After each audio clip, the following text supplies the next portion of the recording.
ತಂಗ್ಯವ್ವ, ಒಂದು ಎಚ್ಚರಿಕೆ ಮಾತು ಹೇಳ್ತೀನಿ ಕೇಳ್ಕೊ. ಅವಳು ಮನೆ ಒಳಗಡೆ ಬಂದ್ರೆ ಮುಗೀತು. ಸೀದಾ ನಿನ್ನ ಹೆಗಲತ್ತಿ ತಲೆ ಮೇಲೆ ಹತ್ಕೊಂಡು ಕೂತ್ಕೊಂಡ್ಬಿಡ್ತಾಳೆ.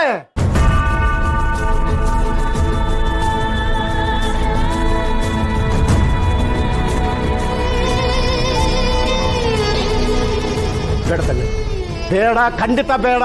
ಮನೆ ಒಳಗಡೆ ಬರೋದಾದ್ರೆ ನಿನ್ನ ಮಗ ಅಭಿ ಮಾತ್ರ ಬರಲಿ. ಅವಳು ಎಲ್ಲಿ ಬೇಕಾದ್ರೆ ಹಾಳಾಗೋಗ್ಲಿ.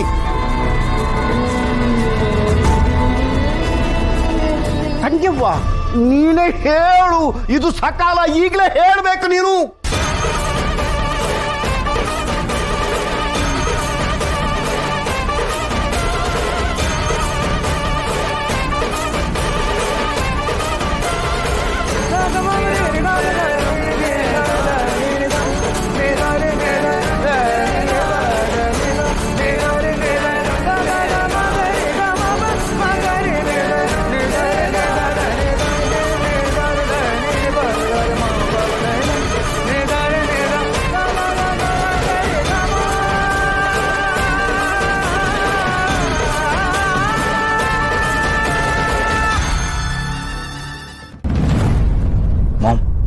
ಹಾಗೆ ಕರಿಬೇಡ ನನ್ನನ್ನ.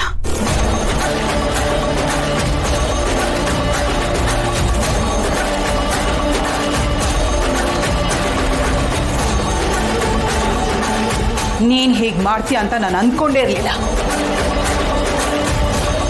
ಇವಳು ಮಾತ್ರ ಮೋಸ ಮಾಡಿದ್ಲು ಅಂತ ಅನ್ಕೊಂಡೆ, ಅದೇ ನೀನು ನನಗೆ ಮೋಸ ಮಾಡ್ಬಿಟ್ಟಿಯಲ್ಲ. ಯಾಕೆ ಯಾಕೆ ಹೀಗ್ ಮಾಡ್ದೆ? Get out!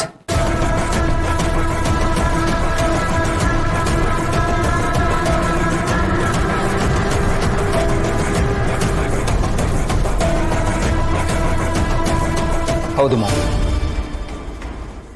ನಾನು ಮಾಡಿರೋ ತಪ್ಪು. ಆದ್ರೆ ಇವತ್ತಿನ ತನಕ ನೀನ್ ಏನೇ ಹೇಳಿದ್ರು ನಾನು ಮಾಡಿದ್ದೀನಿ.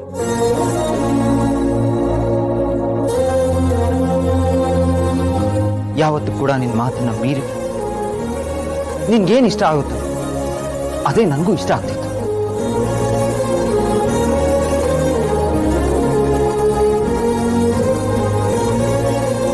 ಆದರೆ ಯಾಕೋ ಗೊತ್ತಿಲ್ಲ ಅಮ್ಮ, ಮದುವೆ ವಿಚಾರದಲ್ಲಿ ನನ್ನ ಮನಸ್ಸಿನ ಮಾತನ್ನ ನಾನು ಕೇಳಬೇಕು ಅಂತ ನನಗನ್ನಿಸ್ತು.